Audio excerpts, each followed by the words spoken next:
My son threw me out of the house I built with my own hands and kept all my assets just to hand them over to his new wife. You have 2 hours to pack and get out. I've already changed the locks, he said coldly. I was expecting at least some compassion after 40 years of sacrifice, but found only cruelty. All I had left was a worn-out debit card my late wife Amara left me. I thought it was empty. But when I walked into that Portland bank, the teller's face went pale. Sir, hurry up. Look at this. He called his manager. I was shocked when I discovered that my quiet, humble wife had been secretly... Tell me in the comments where you're listening from and whether you think my son deserved what's coming. Hit that subscribe button because this story is about to get unbelievable. The gentle scraping of sandpaper against wood filled my small workshop behind the Portland home I'd called my own for over 4 decades. At 68, my weathered hands still moved with the precision of a master craftsman, smoothing the final imperfections from what would be my last piece, a simple oak chair with hand-carved details. I paused, running my fingers along the armrest. 40 years of sawdust and sweat had built this workshop, this house, this life. Every beam bore the mark of my labor. Every corner held memories of the family I'd raised here with my beloved Amara. Dad, we need to talk. The voice cut through the workshop's peaceful silence. I looked up to see my son Mike standing in the doorway, his expensive suit looking out of place among the wood shavings. Behind him stood Amber Holbrook, Mike's new wife of barely 6 months, her perfectly manicured fingers drumming impatiently against her designer purse. Of course, son.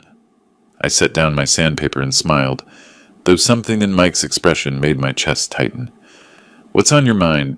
Mike stepped forward, his jaw set in that stubborn way I remembered from his teenage years. But this was something harder, colder. Dad, I need you to understand something.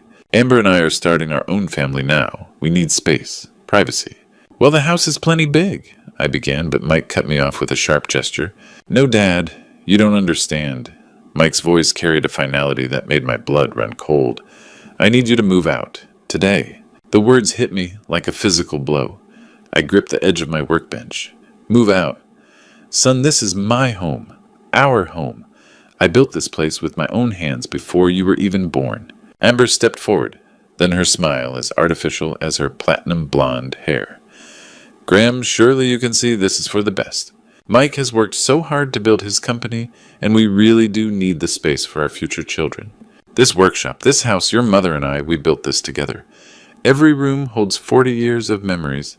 Mike's expression didn't soften. If anything, it grew harder. Mom's been gone for 3 years, Dad. It's time to move on. I've already looked into assisted living facilities. I don't need assistance. My voice rose. I'm 68, not 98. I built this house. I maintain this house. The silence that followed was deafening. Mike straightened his tie, a gesture I recognized as his way of steeling himself for unpleasant business. Dad, I've made my decision. Mike's voice was flat businesslike. You have 2 hours to pack what you need. I'll give you a week to arrange for the rest. I stared at my son and felt something break inside my chest. 2 hours to leave the home I built. 2 hours, Mike repeated. He turned to leave, then paused without looking back. And Dad, I've already changed the locks. Don't bother trying to come back tonight. The cruelty of those words hit harder than anything else. I sank onto my workbench stool, the same one Amara used to sit on, while watching me work her gentle voice, filling the space with stories and laughter. 2 hours later, I stood on the sidewalk outside the house I'd built with my own hands, clutching a worn duffel bag that contained 40 years of life, reduced to a few changes of clothes and photographs. The October air bit through my flannel shirt, and I felt more lost than I had since Amara's funeral.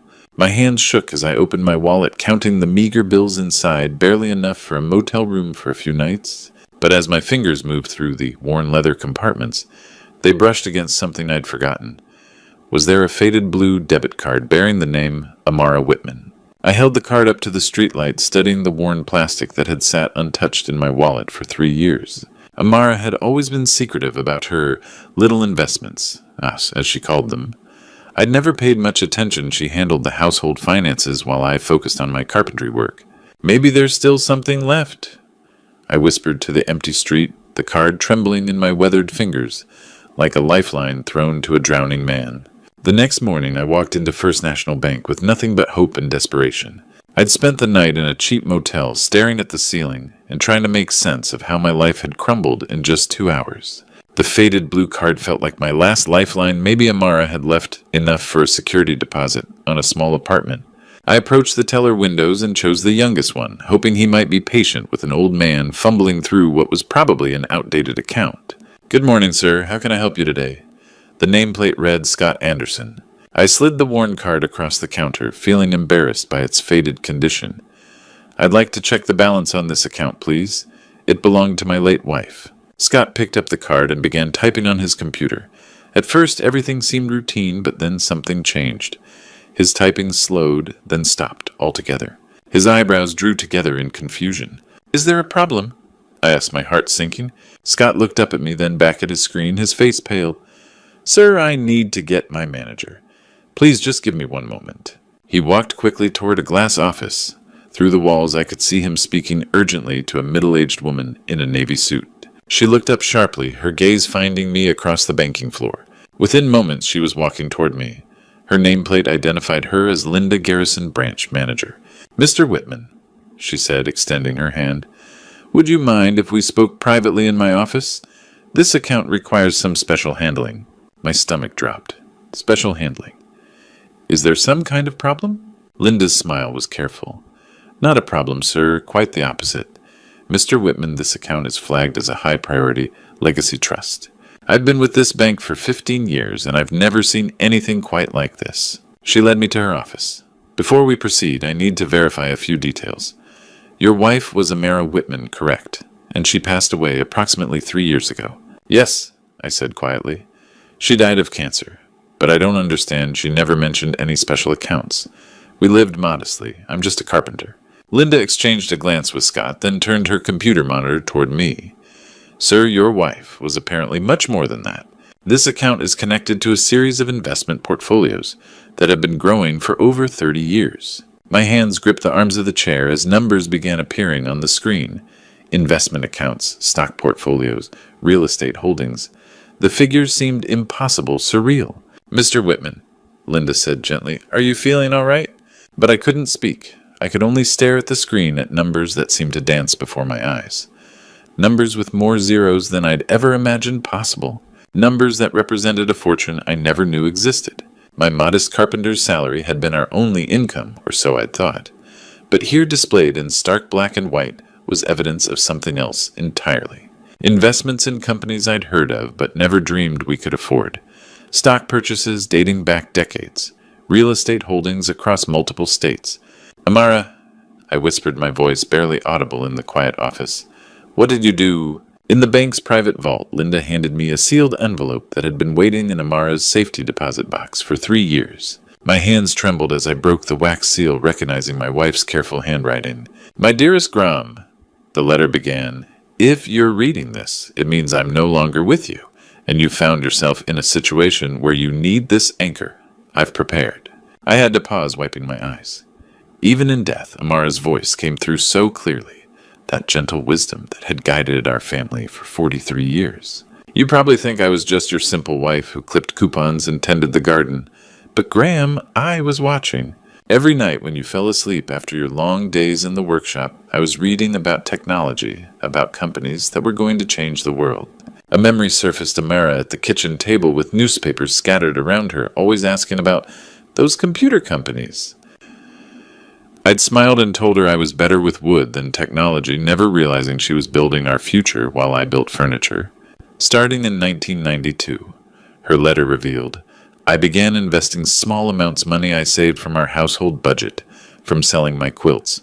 $500 here, $1,000 there. I bought shares in Apple, Microsoft, and later Google. You used to tease me about my little investments. Remember, Mum? Those little investments had grown into the fortune I'd just witnessed on Linda's screen. But the letter took a darker turn.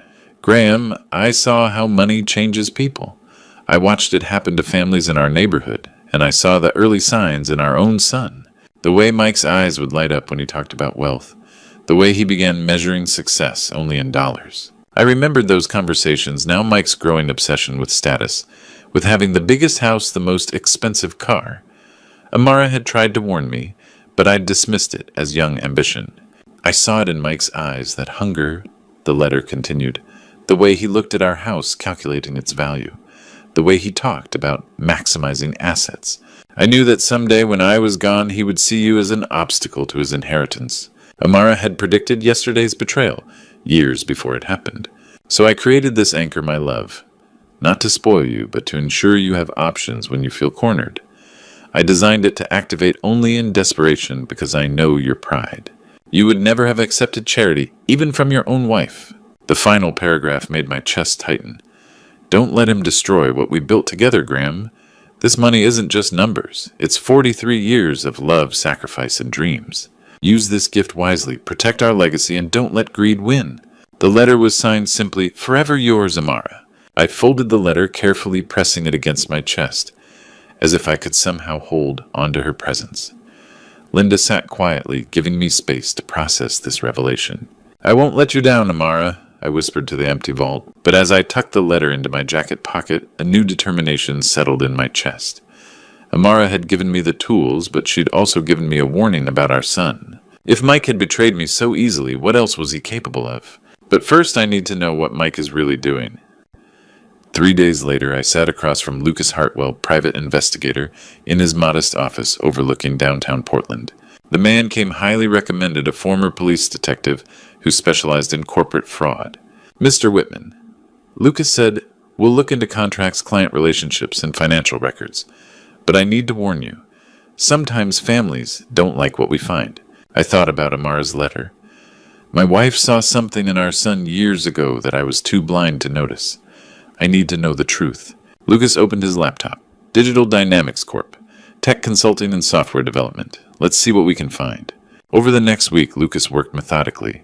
He followed Mike to client meetings, interviewed former employees, and accessed public business records. The first red flag appeared quickly. Graham, Lucas called me Thursday morning. Digital Dynamics has lost 3 major clients in 6 months. A healthcare system, a regional bank, and a manufacturing company. All terminated contracts early and demanded refunds. Lucas dug deeper. Former employees painted a disturbing picture. Mike had been promising clients advanced software solutions his company couldn't deliver. He would collect substantial upfront payments, then delay and make excuses when delivery dates approached. The pattern is consistent, Lucas explained. Mike oversells capabilities, collects 50 to 70% payment upfront, then delivers substandard work or nothing at all. When clients complain, he blames technical difficulties. The evidence was damning. Lucas obtained internal emails where Mike instructed employees to falsify progress reports.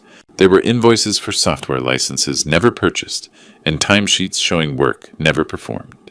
Here's where it gets worse, Lucas said, pulling out a thick folder.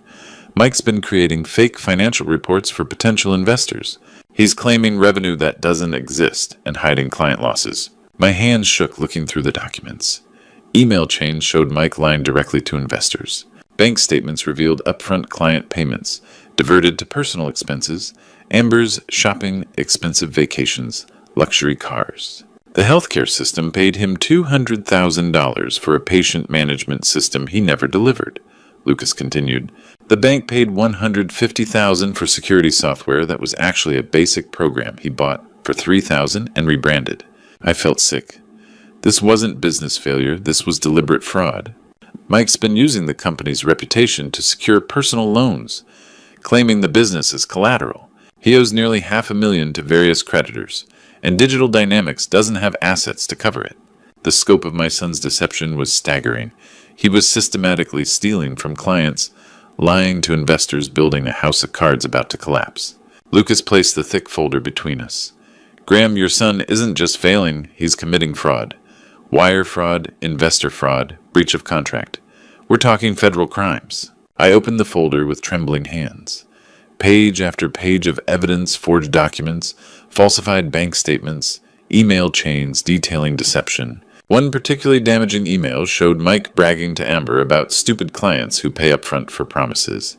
Another document revealed he'd taken $250,000 from the manufacturing company for inventory management software, then subcontracted the work to overseas developers for $20,000 while pocketing the difference. How much did he steal? I whispered, staring at the mounting evidence of my son's betrayal, not just of me, but of every client who'd trusted him. 1 week later, I sat in attorney Jonathan Mills' office surrounded by law books and 40 years of legal experience. Jonathan had been recommended by Linda as someone who specialized in corporate acquisitions. "Mr. Whitman," Jonathan said, reviewing Lucas's evidence folder, "your son's company is in serious trouble. Digital Dynamics owes $2.3 million to First National Bank, and they're about to apply pressure." "What does that mean?" "Mike's getting desperate, but there's an option that puts you in control." Jonathan pulled out a legal pad. "We create a shell company, Summit Capital LLC. This company purchases Digital Dynamics debt from the bank. When you buy a company's debt, you essentially control that company." The plan was elegant. Banks often sold problematic loans rather than deal with foreclosure.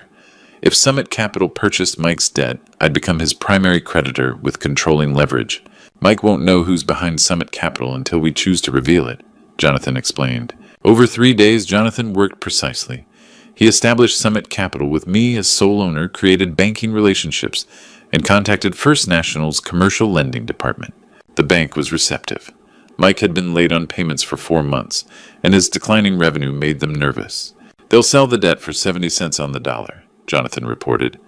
$1.6 million, and you'll own Mike's company." I signed the papers with steady hands, thinking of Amara's letter about protecting our legacy. This wasn't revenge. This was justice. Mike had stolen from clients, lied to investors, betrayed everything we'd taught him. The wire transfer completed Friday afternoon. Jonathan's phone rang within an hour. "It's done," he said. First National transferred all Digital Dynamics debt to Summit Capital. This gives you the right to call in the debt immediately or restructure ownership. He handed me more documents. I prepared paperwork to convert debt to equity. As of today, you own 78% of Digital Dynamics Corp. I held the ownership certificates, feeling their weight. My son had no idea his fate rested in my hands. "Mike still thinks he's seeking investors," I said. "Exactly. He's been making calls all week, arranging meetings with potential backers. He has no idea his primary creditor changed or that his new creditor knows him very well." Jonathan leaned back. "What's your next move?" I looked toward the downtown skyline where Mike's company occupied 2 floors of a glass tower. He was probably up there making promises to investors, spinning the same lies he'd been telling for months. The irony struck me. A week ago, Mike threw me out of the house I'd built with my hands. Today I owned the company he'd built with lies and theft. "Now comes the hard part," I said, folding the ownership documents carefully. Mike had betrayed not just me, but every client who'd trusted him. He'd used their money to fund his luxury lifestyle while delivering nothing but broken promises. The healthcare system still waited for their patient management software. The bank never received their security system. The manufacturing company's inventory problems remained unsolved. But now I had the power to make it right. Time to face my son. The next morning, Mike received a call about a potential major investor, wanting to meet immediately. According to Jonathan, who'd arranged the meeting through intermediaries, this investor represented significant capital. I arrived at Mike's office building early, taking the elevator to the 20th floor where Digital Dynamics occupied a corner suite. The receptionist directed me to conference room B, where I positioned myself facing the windows back to the door. Mike entered carrying his leather portfolio, wearing his most expensive suit. I could hear the confidence in his footsteps, a desperate man who thought salvation had arrived. "Good morning," Mike said to my back. "I'm Mike Whitman, CEO of Digital Dynamics. Thank you for considering our company." I turned slowly, watching his face transform from professional enthusiasm to complete shock. "Hello, son." Mike's portfolio slipped from his hands, papers scattering across the table. His mouth opened without sound, face cycling through confusion, disbelief, and growing panic. "Dad, what are you doing here?" "This is my business meeting. I'm expecting an investor." "Actually, us," I said, settling into the head chair. "This is our business meeting. I am the investor, Mike. Or more accurately, I'm the new majority owner of Digital Dynamics Corp." I slid the ownership documents across the table. Mike's hands trembled as he read the legal language spelling out his downfall. "This is impossible," he whispered. "You're a carpenter. You don't have this kind of money. Your mother was remarkable, son. She saw things I was too blind to notice." I opened Lucas's investigation folder. She also taught me about protecting what we built together. Mike's face went pale as I revealed the evidence. Email printouts, financial records, client complaints, forged invoices, everything laid out chronologically. "The healthcare system," I said. $200,000 for software you never delivered. The regional bank, $150,000 for security software that was actually a $3,000 program you rebranded. Dad, I can explain. The manufacturing company, $250,000 for inventory management. You subcontracted it overseas for $20,000 and kept the rest. My voice remained steady. How many clients trusted you while you bought Amber luxury vacations? Mike's composure cracked. It's not what it looks like. Business is complicated. Sometimes you make promises to secure funding. You stole from people, Mike. That healthcare system still waits for software to help patients. The bank's security remains unfixed because of your lies. I pulled out the most damaging evidence, Mike's emails to Amber bragging about stupid clients who pay up front for promises. Mike read his own words, shoulders sagging as reality settled in. The confident CEO facade collapsed, leaving only a frightened man who'd built success on stolen trust. What do you want? He asked quietly. I closed the folders and looked at my son. Really looked at him. Somewhere along the way, the boy I'd taught to use his first saw had become someone I didn't recognize. I want you to understand that actions have consequences, Mike. You threw me out because you thought I was powerless. You stole from clients for the same reason. But power isn't about expensive cars or big houses. I walked to the door, then turned back. You have 24 hours to decide, face the consequences like a man, or I'll let the authorities decide for you. Either way, the clients you stole from will get their money back. Mike sat alone as I left, hands shaking as he reached for his phone. Finally understanding his father was no longer the powerless old man he'd discarded. 24 hours passed. Mike never called. I sat in the FBI field office across from Agent Lisa Crawford, a sharp-eyed woman who specialized in white-collar crime. Lucas's evidence folder lay open between us. Agent Crawford, I said steadily, my son has defrauded multiple clients out of hundreds of thousands of dollars. She'd been reviewing the documents for an hour, making notes. Mr. Whitman, this is substantial evidence of wire fraud and embezzlement. These email chains show clear intent to deceive. The falsified invoices, fake progress reports were looking at federal charges. I nodded, thinking of healthcare workers still waiting for software, the bank's unresolved security issues, the manufacturing company's ongoing problems. Those clients deserve their money back and other potential victims need protection. 2 days later, I watched from across the street as 3 black SUVs pulled up to Mike's building. Federal agents moved efficiently into the lobby. Jonathan called 20 minutes later. It's happening, Graham. They're executing the warrant. The arrest made local news. Local tech CEO arrested on federal fraud charges. Footage showed Mike being led out in handcuffs, face hidden, as reporters shouted questions. Amber appeared in the background, clutching her designer purse, panic-stricken. By the next day, she'd hired her own lawyer, publicly distancing herself from Mike. The trial took 3 months. I attended every day, sitting in the back as prosecutors laid out the case. Client after client testified about broken promises, stolen money, damaged businesses. Mike's attorney tried painting him as an overwhelmed entrepreneur, making mistakes under pressure. But the evidence was overwhelming. Emails bragging to Amber about easy money, falsified documents, the pattern of taking payment without delivering. When the verdict came guilty on all counts, I felt no satisfaction, only deep sadness. The judge was stern during sentencing. Mr. Whitman, you systematically defrauded trusting clients, stealing money intended to improve healthcare security and operations. Your actions damaged not only finances, but faith in honest business. Mike received 4 years in federal prison and was ordered to pay $1.8 million in restitution. I sat watching my son's shoulders shake as reality settled in. This was the boy I'd taught to measure twice and cut once, to take pride in honest work, to build things that lasted. After the gavel fell, I walked outside. The prison transport van waited at the courthouse steps. Through reinforced windows, I could see Mike's silhouette, no longer the confident CEO, but a convicted felon, beginning a journey he'd chosen with every lie. The van pulled away, carrying my son toward consequences I'd hoped he'd never face. As I stood alone on the courthouse steps, watching the vehicle disappear into Portland traffic, I thought about Amara's letter. She'd seen this coming years ago, had tried to prepare me for the moment when love and justice would collide in the most painful way possible. The clients would get their money back. The healthcare system could finally purchase the software they needed. The bank could address their security vulnerabilities. Justice had been served. But I was still a father who'd just watched his son go to prison. Maybe this is what he needs to learn. I whispered to the empty courthouse steps. 6 months later, I received the first letter from Mike. I held the envelope for a long time before opening it, recognizing his handwriting on prison stationery. His words hit me harder than expected. Dad, I finally understand what I lost. Not just money, but your trust. I've had 6 months to think about everything and I'm ashamed. Not because I got caught, but because I became someone you and Mom never raised me to be. The letter described his daily routine at the federal facility. He'd enrolled in vocational carpentry, the same trade I'd tried teaching him as a boy when he was too impatient to listen. The instructor, Mr. Rodriguez, reminds me of you. He says measure twice, cut once. I remember you telling me that, but I never listened. I was always hurrying to the next thing, the bigger thing. 3 weeks later, I drove to the prison for our first meeting. Mike looked different, walking into the visiting room, thinner, wearing standard khakis instead of expensive suits. But the biggest change was in his eyes. The arrogance was gone, replaced by humility. Dad, he said quietly, sitting across from me, thank you for coming. Mike leaned forward, hands clasped.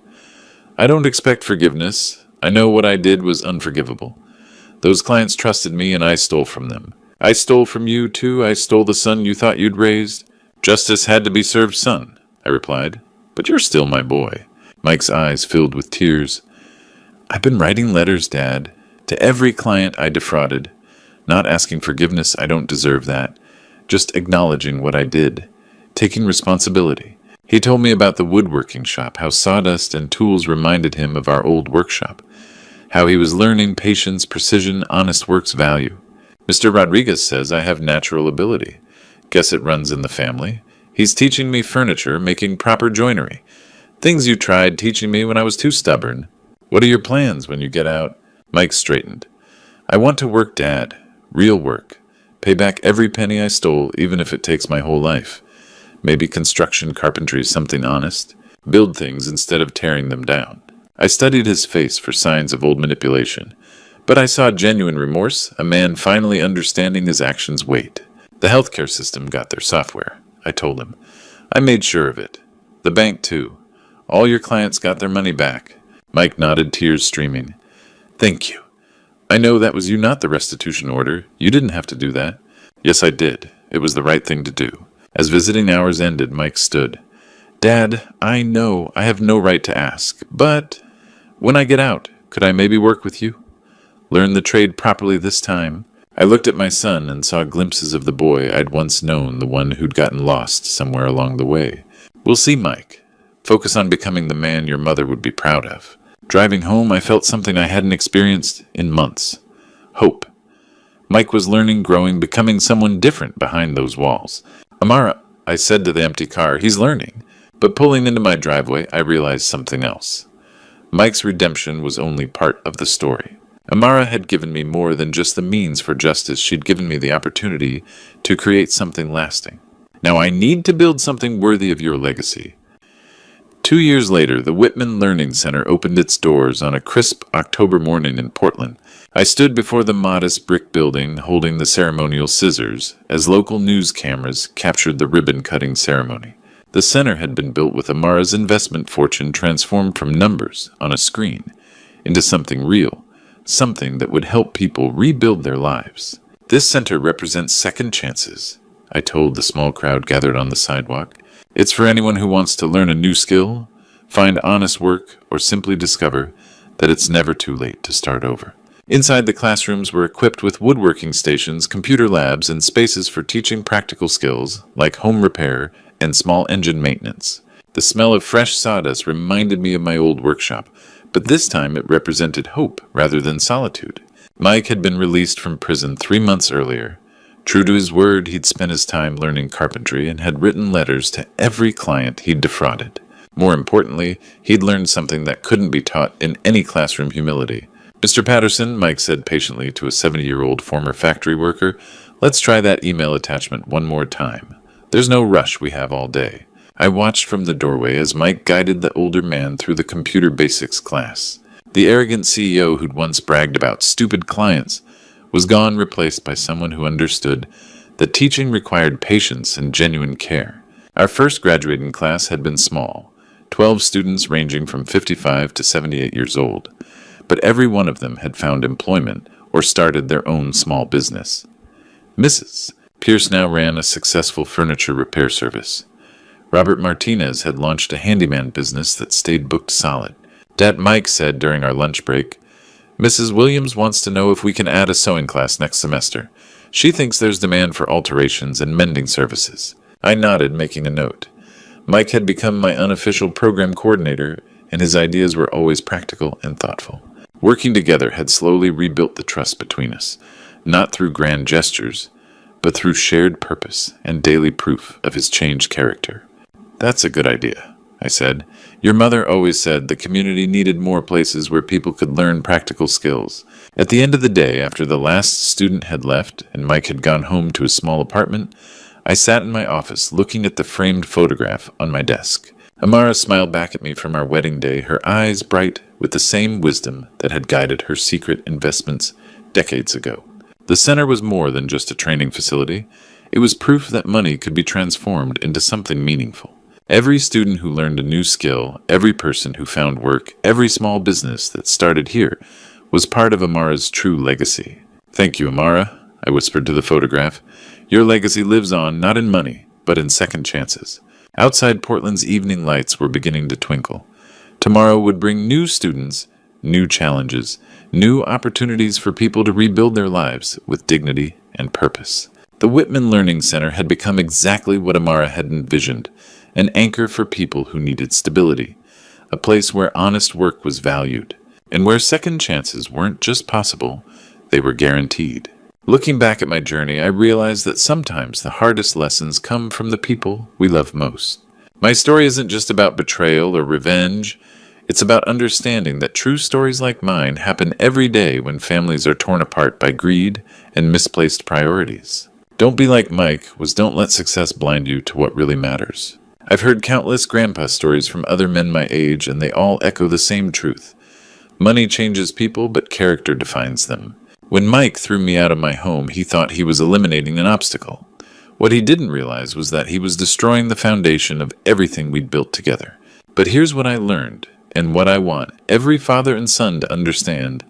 God has a way of turning our darkest moments into opportunities for redemption.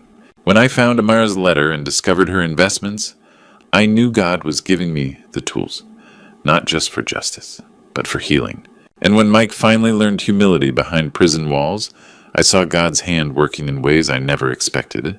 The grandpa stories that matter most aren't about wealth or success. They're about second chances and the courage to rebuild what's been broken. These true stories remind us that it's never too late to choose love over pride, forgiveness over bitterness. That's why I share these grandpa stories, because real wisdom comes from lived experience. My advice: don't wait for a crisis to show your family what they mean to you. Don't let greed poison the relationships that should matter most. And remember that sometimes the greatest gift you can give someone is the chance to make things right.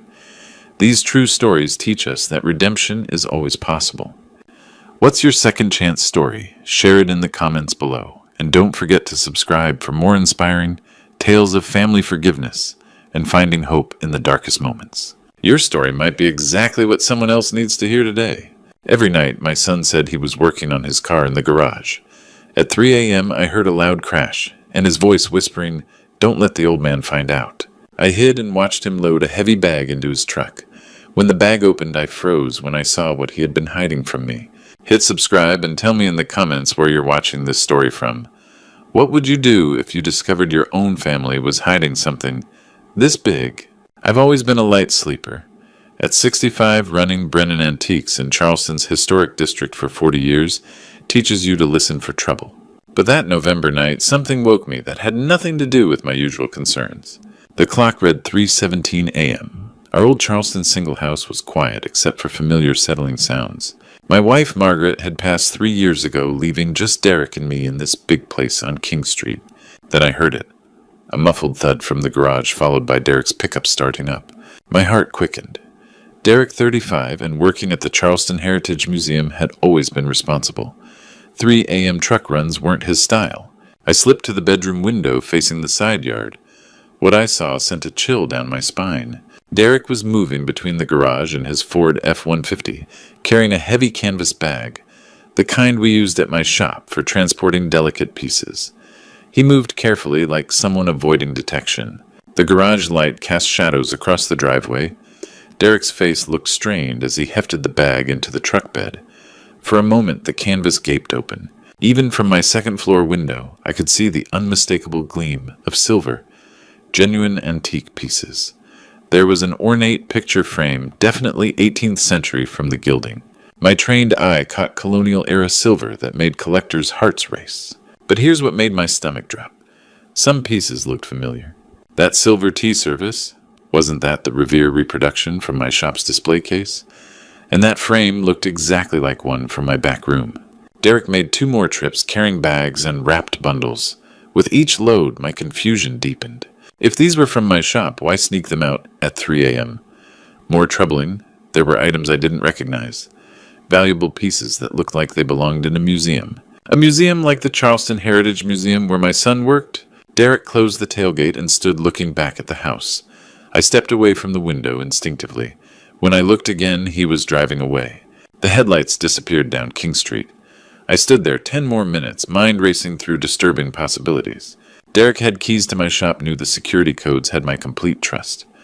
But he also had access to the museum's collection, pieces worth hundreds of thousands. I returned to bed but couldn't sleep. When his truck returned an hour later, I listened to careful footsteps on the stairs, his bedroom door closing softly. My son, who'd never taken a candy bar without permission, had just loaded what looked like stolen antiques into his truck. Derek had always been my pride and joy. Now I was watching him do something that could destroy everything we'd built. The morning couldn't come fast enough. I had to find out what was happening. The morning couldn't come fast enough, and by 8 a.m., I was already downstairs unlocking Brennan Antiques. The familiar smell of old wood polish and aged leather usually brought me comfort, but today everything felt different. I walked straight to the back room where I kept my most valuable pieces. My hands shook as I pulled out my inventory ledger, the same leather-bound book I'd used for 20 years. 4 pieces were missing. The Revere reproduction tea service, gone. An 18th century mahogany picture frame I'd been saving for the right buyer, gone. A set of colonial silver candlesticks that had been in my family for generations, gone. And most troubling, a pewter bowl that belonged to Margaret's grandmother, irreplaceable and definitely not for sale. I stared at the empty spaces, trying to make sense of what I'd witnessed in the darkness. Derek had access to everything, knew where I kept keys, understood every piece's value. But why would he take them? The front door chimed at exactly 9 a.m. Derek's punctuality had always been admirable, until today when it felt almost mocking. "Morning, Dad." His voice sounded strained. "You're here early." I turned slowly, studying my son's face. Dark circles, fidgeting hands, avoiding eye contact. This wasn't the Derek I'd raised. "We need to talk about last night." Derek's coffee cup paused halfway to his lips. "Last night, 3:17 a.m., I saw you loading bags from our garage." I stepped closer. "Derek, where are my antiques?" His face went pale, then flushed. "Dad, I can explain." "Then explain. I'm missing 4 valuable pieces, and you're the only other person with access." Derek set down his coffee and ran both hands through his hair, a nervous habit since childhood. "It's not what you think. I wasn't stealing." "Then what?" "I was moving them somewhere safe, for a museum project." The words rushed out rehearsed. "Charleston Heritage Museum is working on a security initiative. We're temporarily relocating high-value pieces from private collections to protect them from a suspected theft ring." I stared at him. "A theft ring? 3 antique shops have been hit this month. Professional jobs. The museum offered secure storage until police catch whoever's doing it." It sounded plausible, almost. But something in Derek's voice made my stomach churn. "Why didn't you tell me? Why sneak around at 3 a.m.? I didn't want to worry you." The museum said discretion was crucial. Fewer people knowing about relocations, the better. The front door chimed again. "Derek, are you here?" Kira Blake stepped inside, and even after 2 years of marriage to my son, she still commanded attention. Tall, elegant auburn hair catching morning light through the windows. "Oh, Gordon." She smiled warmly, kissing my cheek. "I didn't expect you here so early." "Inventory check," I said carefully. Kira glanced between us, smile faltering. "Is everything all right?" "Dad saw me loading the antiques last night," Derek said quietly. Kira's expression shifted to understanding, then relief. Thank goodness Derek's been worried about keeping the museum project secret. I told him he should have explained everything from the beginning. She turned to me, green eyes earnest. Gordon Derrick is doing something wonderful. Charleston Heritage Museum identified a sophisticated theft ring, targeting collectors and dealers. They're offering secure storage until criminals are caught. The museum insisted on discretion. She continued squeezing my arm gently. Police think the thieves have inside information, someone who knows which shops have valuable inventory. I looked between them. Derrick nodded earnestly. Your pieces are safer there, Dad. State-of-the-art security, climate control, everything. Kira smiled again. Derrick was planning to tell you today anyway.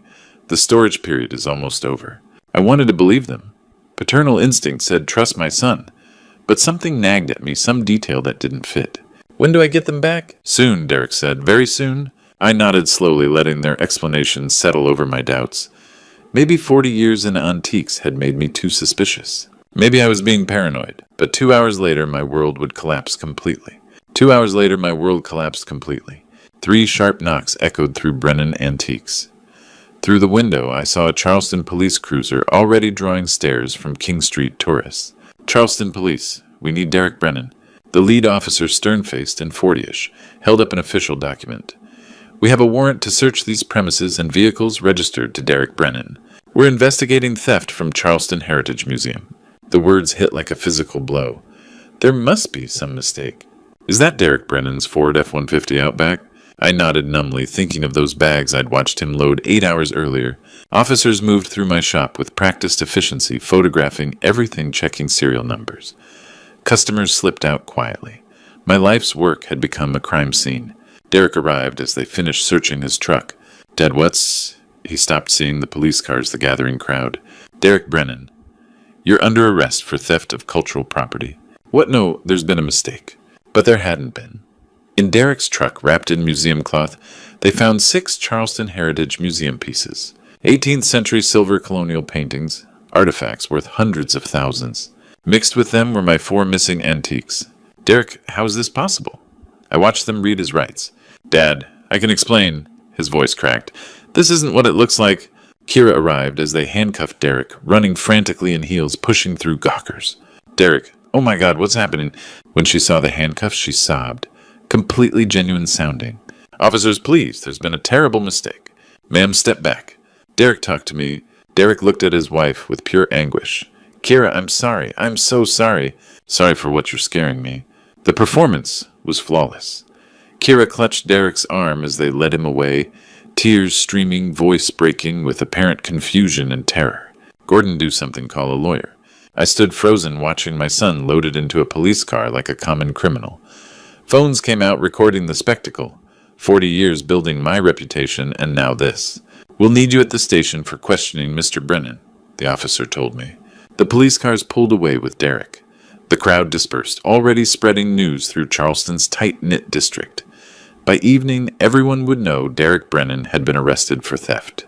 Kira stood on the sidewalk watching the cars disappear, shoulders shaking with sobs. I was about to comfort her when she turned around. For just 2 seconds, when she thought no one was looking, I saw her face.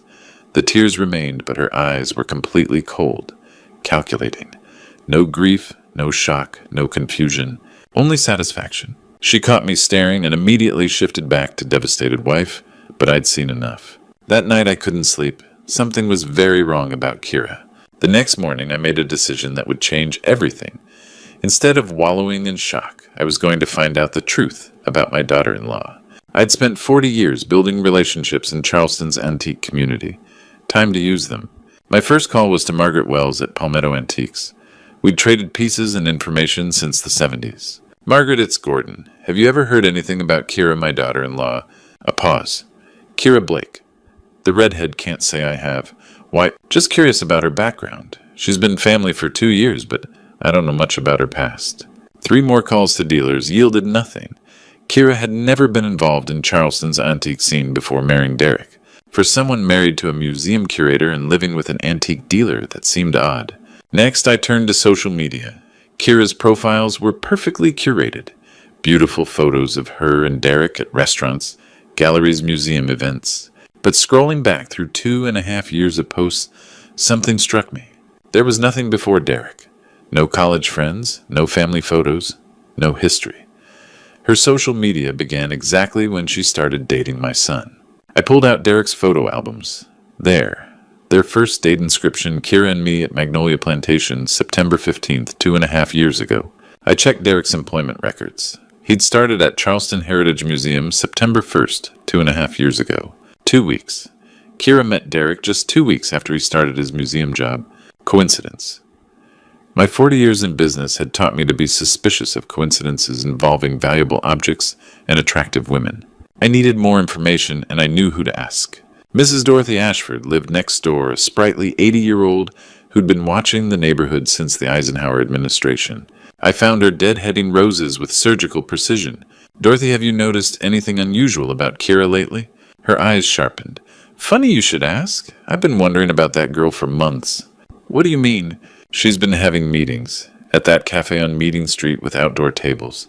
I walk past there for my library book club. Meetings with whom? Men. Always different but similar. Expensive suits, fancy watches, polished appearance. Not tourists, though. My pulse quickened. How do you know? Tourists don't have serious business conversations. These were intense. Leaning in close, taking notes, exchanging envelopes. Envelopes. Small ones. Cash or documents, maybe. Dorothy snipped another rose. She always looked around nervously, checking if anyone was watching. How long? At least 6 months, I noticed, because she dressed up for coffee dates, but told Derek she was running errands or meeting girlfriends. My mouth went dry. She lied. Constantly.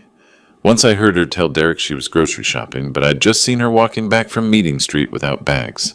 Dorothy fixed me with a steady gaze. Gordon, something about that girl never sat right. She's too perfect, too charming. People who work that hard to be likable are usually hiding something. I thanked Dorothy and walked home mind racing. Secret meetings with strangers. Lies about whereabouts. Social media history beginning exactly when she met Derek. I needed to know who Kira Blake really was. I needed professional help, and I knew exactly who to call. Kenneth Walsh had been a Charleston police detective for 25 years before starting his private investigation firm. We'd met when he'd helped me track stolen Civil War memorabilia. If anyone could uncover the truth about Kira Blake, it was Kenneth. His office was in a converted Calhoun Street house, all hardwood floors and lazy ceiling fans. Gordon, good to see you, though. I'm sorry about the circumstances.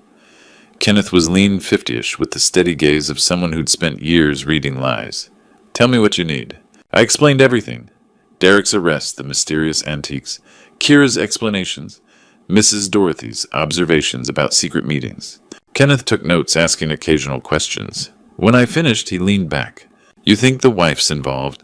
I think she's not who she claims to be. Give me 48 hours. Kenneth called, the next afternoon voice grim. Gordon, you need to come in. What I found is bigger than expected. An hour later, I sat across from Kenneth as he spread photographs and documents across his desk like murder trial evidence. Kira Blake doesn't exist, he said without preamble. At least not the version your son married. My heart sank. What do you mean? The woman in your house is Kira Summers. Criminal record in Florida. Fraud identity theft conspiracy. Served 18 months federal prison 3 years ago. Kenneth slid a mugshot across the desk. Definitely Kira, but harder, with shorter hair, and those cold eyes I'd glimpsed after Derek's arrest. Federal prison. Art theft ring. High-end stuff, paintings, sculptures, antiques. They'd target wealthy collectors. Auction houses working months to set up single jobs. The room spun. And she married my son? Gets worse. Kenneth pulled out another file. Her ring's still active. International operation moving stolen art through dealer networks. FBI's been tracking them for years. She's still involved? She married Derek specifically for access to Charleston's art scene. Your shop, his museum. Perfect cover. Legitimate access to valuables, insider security knowledge, respectable husband above suspicion. I stared at the mugshot, remembering how she'd charmed me from day one. Always interested in my inventory, asking about provenance and values. Encouraging Derek's museum career, praising his expertise. 2.5 years of setup, I said quietly. Serious commitment to a con. Kenneth leaned forward. Those men Mrs. Ashford saw Kira meeting, I showed her photos of known associates. She identified too. My blood chilled. They're here. Months now. Setting up operations, identifying targets. Kenneth's expression darkened. Your son isn't criminal, Gordon. He's a patsy. Kira manipulated him from day one. moving pieces accessing restricted areas providing information. When arrest came, guess who'd be holding evidence? The betrayal's scope hit like a physical blow. Derek's confusion during arrest, desperate apologies, genuine shock at finding stolen goods. All real. She framed him. Classic misdirection. While everyone focuses on the corrupt museum, curator real criminals disappear with millions in stolen art. Derek was sitting in jail, probably still trying to understand how his life collapsed. My son, who'd never cheated on a test, facing federal charges because he'd loved the wrong woman. What do we do? Kenneth gathered files. Normally I'd say local police, but Kira's people are sophisticated. They've covered tracks well. Local cops might lack resources for international art theft operations. Then what? Federal help, FBI art crime team specifically. They've hunted this network for years. Kenneth met my eyes. But once you make that call, there's no going back. This becomes federal investigation, and everyone, including Derek, becomes part of it. I stood slowly, feeling every one of my 65 years. Derek needed help, but I needed power greater than anything I could provide. My son needed saving, and I was going to save him. The FBI field office in Charleston was all concrete and bulletproof glass designed to intimidate. I'd never imagined walking through those doors voluntarily carrying evidence about my own daughter-in-law. Security was thorough. Metal detectors guards who looked like they could bench press trucks. After explaining my purpose, I waited 40 minutes before Agent Elowen Porter appeared. Early 40s, sharp blue eyes, prematurely gray hair in a no-nonsense ponytail. Her handshake was firm manner, all business. Mr. Brennan, you have information about art theft operations. My daughter-in-law is part of an international smuggling ring, and my son's in jail for her crimes. Agent Porter's expression didn't change, but I caught interest flickering. Let's talk privately. Her office was spartanly furnished. Government desk computer walls covered with photographs of stolen artwork. Paintings, sculptures, antiques, all stamped, recovered, or missing in red. I spread Kenneth Walsh's files across her desk, explaining everything from Derek's midnight runs, to Kira's secret meetings, to her suspicious timing in our lives. Agent Porter studied each document, making occasional notes. When I finished, she leaned back. Mr. Brennan, you've just handed me our biggest break in 3 years. You know Kira. Kira Summers has been on our watch list since prison release. What we didn't know was her location or operational status. She pulled out a thick file. She's key player in the Collector Network. International art theft and smuggling operation. My stomach dropped. International, over 50 million stolen across 6 countries. Museum heists, private collections, auction cons. Sophisticated patient, extremely dangerous. Dangerous how Agent Porter's expression darkened. 2 potential witnesses died in apparent accidents. Miami Gallery owner, Atlanta collector. We suspect murder. The room felt cold. This woman's been living in my house 2 years, using your son as unwitting accomplice while planning their next operation. Charleston's art scene is worth millions. Perfect target. Can you help Derek? If you help us. We need evidence of active conspiracy. Recorded confessions, operational documentation, network proof. Help. You become our inside man. Kira doesn't know we've identified her. You're just Derek's confused father, probably desperate for answers. My mouth went dry. You want me to approach her? Offer to help her. Say you've figured out Derek's activities, understand the antique business could be valuable to her operation. She'll never believe that. You're 65 widowed watching your son face federal charges. Could be a man who's lost everything willing to do anything for his boy, or realize there's money in gray markets. Agent Porter produced a recording device button-sized. We'll wire you position backup teams. Get her talking about plans, associates, operations. If she suspects so, that's why we'll have backup close. Matter-of-fact tone carried underlying warning. Mr. Brennan, I won't lie. This is dangerous. These people kill to protect operations. I thought about Derek in jail, wondering how his father could believe him criminal. About Kira's cold eyes when unguarded. About 40 years building honest business destroyed by lies. What do I do? Agent Porter smiled for the first time. Convince Kira Blake you want to join her team. Make her believe you'll betray everything you've stood for to save your son. She handed me her direct number. Can you do that? I pocketed the card and stood. Agent Porter, I've spent 40 years reading people in antiques. I know when someone's selling me fakes. And now it's my turn to be the seller. That evening I prepared for the most dangerous meeting of my life. At 9 p.m. I made the call that would either save my son or get me killed. Kira, it's Gordon. I need to see you tonight, at the shop. A pause. Gordon, it's late. Can't this wait? It's about Derek, about what he was really doing. I let desperation creep into my voice. I know Kira. I know everything. Longer pause. I'll be there in 20 minutes. I checked Agent Porter's recording device. Button-sized, invisible ones attached.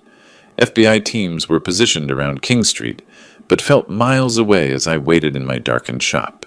Kira arrived exactly on time, heels clicking before she knocked. Perfect as always. Elegant coat-styled hair, concerned expression. Gordon, you sounded upset. What's this about? I locked the door and gestured toward the back office. We need privacy. She followed, but I noticed her eyes scanning Sightline's exit routes, professional habits. Oh, sit down.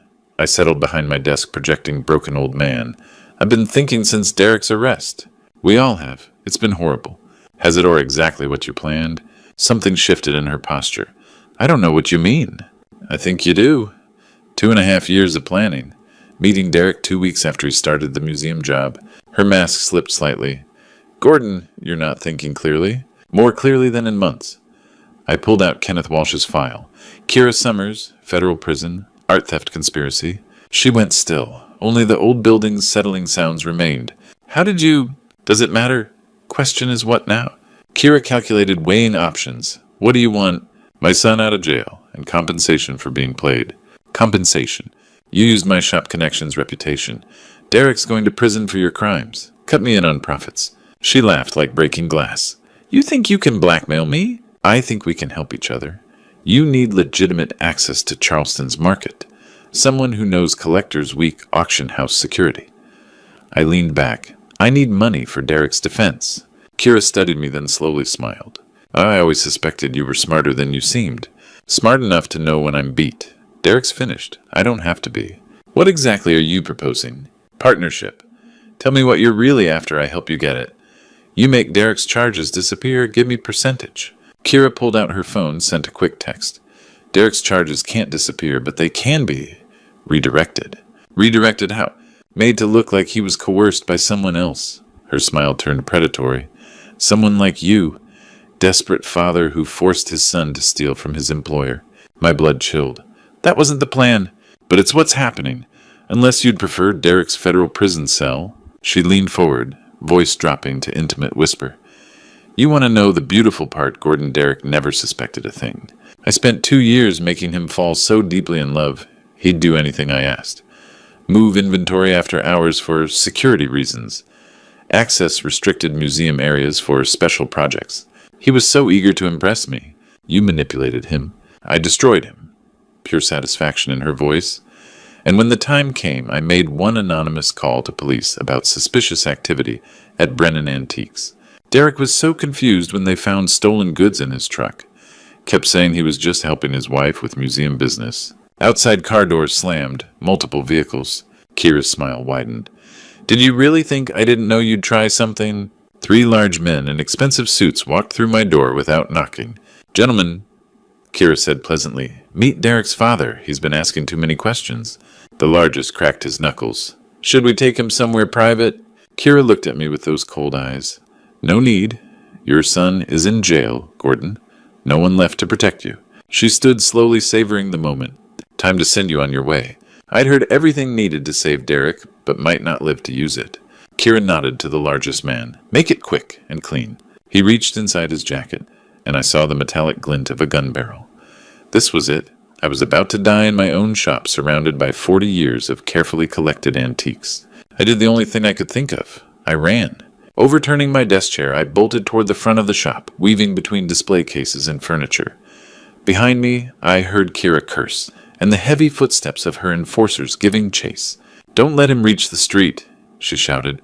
The second gunman appeared at the front door, blocking my escape route. His weapon was already drawn, pointed directly at my chest. End of the line, old man. I was trapped between armed killers in my own store, with nowhere left to run. The recording device felt like a lead weight against my chest. All that evidence, all that proof of Derek's innocence about to die with me. Then the front windows exploded inward. FBI, drop your weapons. Agent Elowen Porter came through the shattered glass like an avenging angel service weapon, drawn backup agents flooding in behind her. Simultaneously, the back door burst open as more federal agents swarmed the shop. Federal agents get on the ground now. The gunman at the front door spun toward the new threat, and I dove behind a Civil War-era armoire as the shooting started. It was over in seconds. Professional law enforcement against street criminals. There was no contest. The sharp crack of gunfire shouted commands, the crash of overturning furniture, then sudden ringing silence. Clear front, clear back. Suspects down. I peered around the armoire to see two of Kira's men on the ground hands, zip-tied behind their backs. The third was being treated by a paramedic for what looked like a shoulder wound. Kira herself was pressed against the back wall, Agent Porter's gun trained on her center mass. Kira Summers, you're under arrest for conspiracy to commit murder, art theft, racketeering, and about 15 other federal charges. I'm going to enjoy reading to you. You can't prove anything, Kira snarled, but her composure had finally cracked completely. Gone was the elegant Charleston socialite. This was the federal prisoner, the career criminal, the predator who destroyed my son's life for profit. Actually, we can, Agent Porter smiled grimly. Mr. Brennan's recording device picked up your entire confession, including the part where you admitted to framing Derek and ordering his father's murder. Kira's face went white as the handcuffs clicked shut. Kira Summers, Agent Porter continued, you have the right to remain silent. Anything you say can and will be used against you in a federal court of law. As they led her away, Kira caught my eye one last time. The mask was completely gone now, just cold hatred and the fury of a predator whose long game had finally been exposed. This isn't over, she hissed. Yes, it is, I replied quietly. Agent Porter approached me as the crime scene team began processing my destroyed shop. Mr. Brennan, are you injured? I shook my head, still trying to process what had just happened. The recording. Did you get everything? Every word. Confession to art theft, conspiracy, manipulation of Derek ordering your murder? It's all there. She holstered her weapon. We've been trying to get evidence like this on the Collector Network for 3 years. What you did tonight will put them away for decades. And Derek? Agent Porter's expression softened. Derek will be released tomorrow morning. All charges dropped. The recording makes it clear he was an unwitting victim of an elaborate con game. Relief flooded through me so powerfully I had to sit down on a nearby chair. He's really free. He's really free. Mr. Brennan, your son is going to need time to process what happened to him. 2.5 years of psychological manipulation doesn't heal overnight. But he's alive, he's innocent, and he's going home. I looked around my shop. Windows, shattered furniture, overturned police tape everywhere. It would take months to repair the damage. But Derek was coming home. Agent Porter, thank you for everything. Thank you, Mr. Brennan. What you did tonight took real courage. 3 days later, I stood waiting at the gates of Charleston County Jail, watching for my son to walk free.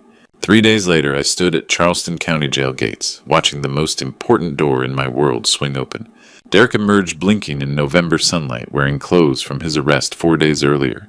4 days that felt like years. He looked older, worn by an experience no innocent man should endure. When he saw me, his face crumpled. Dad, I'm so sorry. I pulled my son into a hug 40 years of fatherhood had built toward. You have nothing to apologize for. I believed her, trusted her, let her use me to hurt you, the shop, everything we built. Derek, you fell in love. That's not a crime. We drove home in comfortable silence. Derek stared at Charleston's streets like seeing them for the first time. Tell me how she did it, I said finally. Derek was quiet then, started small. She'd ask about museum work, seem interested in collection security, said she wanted to understand my passion. You wanted to impress her? This beautiful woman was interested in me, my work. She'd suggest I photograph pieces for her research check items after hours, always with reasonable explanations. When did it escalate? 6 months ago. Said the museum was concerned about theft rings. Asked me to temporarily move high-value pieces to secure locations, including your shop, until better security was installed. And you believed her. She had documentation, Dad. Official papers calls with supposed board members. She'd created entire false reality around me. His voice broke. I thought I was protecting art. Instead, I was stealing it. You were protecting what you loved. She used that against you. We pulled into our driveway. Derek stared at the house where Kira had lived and lied 2 years. How did you see through her when I couldn't? Experience? 40 years dealing with con artists, thieves who thought they could fool the old antique dealer. I turned off the engine, but mostly I knew my son. You weren't capable of what they accused you of. I feel like such a fool. You learned an expensive lesson about trust. Question is, what now? Derek looked at me hopefully. What do you mean? The shop needs rebuilding. Windows replaced, inventory, reorganized, reputation restored. I could use a partner who understands both antiques and museums. You'd want me to work with you after everything. Derek, you're my son. More than that, you're a good man who trusted the wrong woman. If I can't forgive that, what kind of father am I? That evening we planned. Derek would continue at Charleston Heritage Museum. They'd offered his job back with apologies.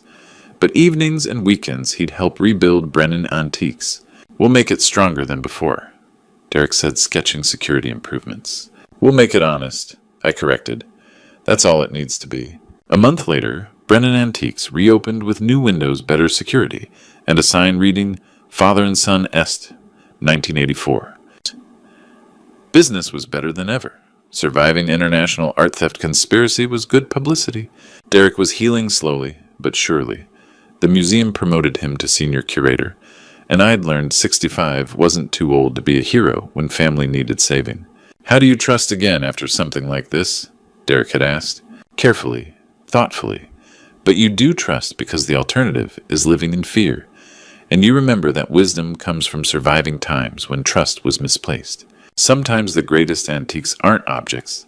Their wisdom passed through generations' bonds, holding families together. Knowledge that love and experience can overcome even elaborate deceptions. Looking back at my story, I realize how close I came to losing everything. Don't be like me. Don't wait until disaster strikes to truly see the people around you. I spent 2.5 years living with a criminal thinking I knew my family. The lesson I learned is simple: trust your instincts, especially when something feels too perfect. God gave us intuition for a reason, and I ignored mine for too long. When that beautiful woman swept into Derek's life with perfect timing, I should have asked harder questions. Grandpa stories like mine teach us that experience matters. Those gut feelings aren't paranoia, they're wisdom. This true story changed how I see family relationships. I realized that protecting someone sometimes means having difficult conversations. God blessed me with 65 years of experience, but I was afraid to use it because I didn't want to seem like an interfering old man. Don't make my mistake. When you sense deception, investigate. When someone tries to isolate your loved ones, speak up. God puts people in our lives to watch out for each other, and sometimes being the suspicious old grandpa is exactly what your family needs. Grandpa stories remind us that age brings perspective, not irrelevance. True story experiences teach us that love sometimes means being the one everyone thinks is wrong, until you're proven right. Grandpa stories show us that wisdom comes from surviving life's hardest lessons. This true story proved that family bonds can survive even the most elaborate deceptions. What would you have done in my situation? Share your thoughts in the comments below. And if this story touched your heart, please subscribe to our channel and share it with someone who needs to hear it. Your engagement helps us bring more meaningful stories to families everywhere.